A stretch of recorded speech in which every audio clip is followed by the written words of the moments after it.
4. So I've been pretty much doing the game show rather than actually giving my feedback. So this episode's gonna be a little bit different. I'm gonna tell you about my favorite games, what makes games good for me, and also where the podcast will be heading. So first off, we're gonna start with the top 5. This is just a bunch of games that I love, a bunch of games I played growing up. All of them are great, amazing games. Love them. But for number 5, going Destiny 2. I played it back when it first came out. I never played the original Destiny, but Destiny 2 had me playing it for months. And then a bunch of DLCs came out that got you really overpowered really quickly. And it just kind of got boring. But the main reason I actually left was one of the DLCs. This guy, Cade 6. He dies. This was my favorite character in this game. I love him. He does a bunch of chicken jokes, and I find them hilarious.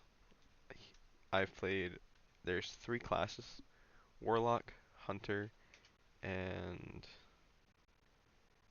Warlock, Hunter, and Assault, I believe. Um, I started off with a Warlock, and they are super fun. Awesome. Alright, let's get to number 4. Subnautica, this game.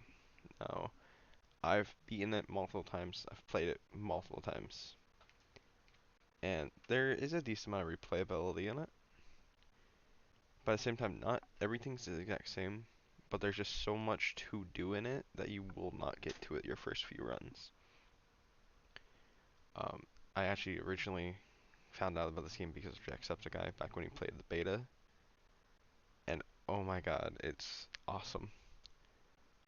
Pretty much, you have a plague that is infecting all of the whole ocean, causing all of the animals to pretty much kind of die, and makes it so our ship is actually shot down just to make sure no one can find this place and no one tries to spread it anywhere else.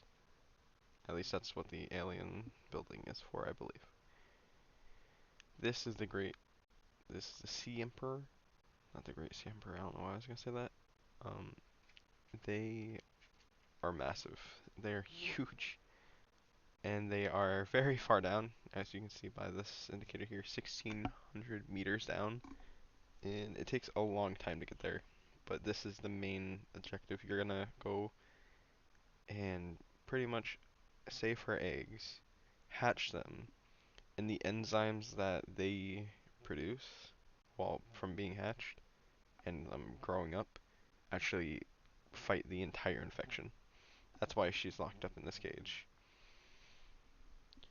And for number 3 is Rocket League. This game I've played so much. I played it way back before even Epic Games took over it. I'm honestly kind of sad it did get taken over by Epic Games because it's a little now. It's still a fun game. It's awesome. It's soccer but with cars that can jump and fly. There's a huge learning curve in it. The game is not easy to learn. You have to dedicate a lot of hours into it, a lot of time into this game.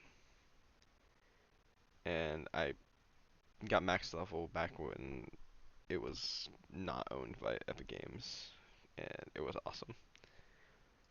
For number 2 is Halo 4. This is one of the first games I've ever played. I didn't play the original Halos.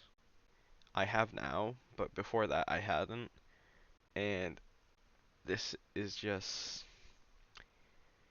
it's one of those games that will stick with you forever and you'll always want to go back to it. I've played this game hundreds of times now.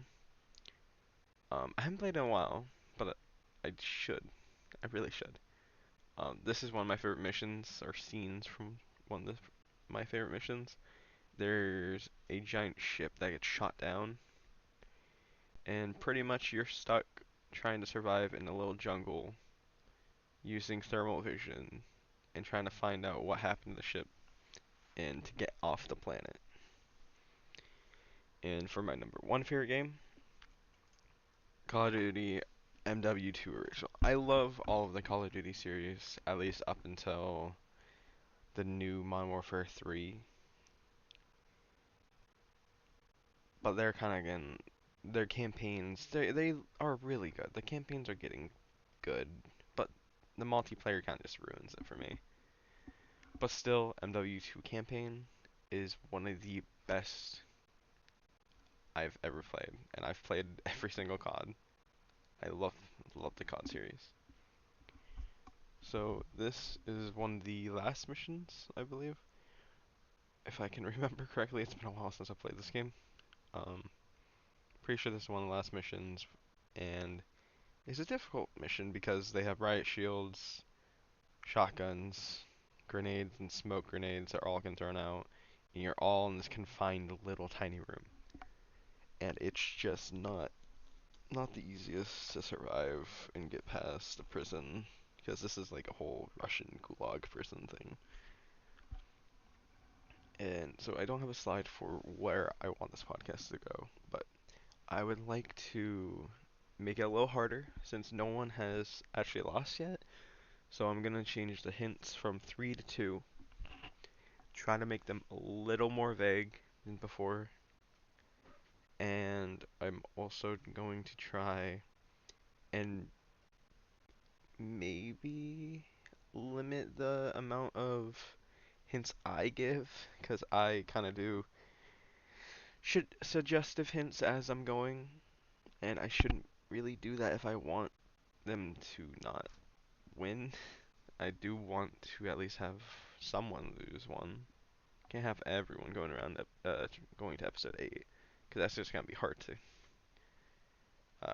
track and hard to like coordinate with everyone to actually, you know, be able to record on a certain day, because there's already 4 people, no, 3 people who I've brought, and I know they have very different schedules.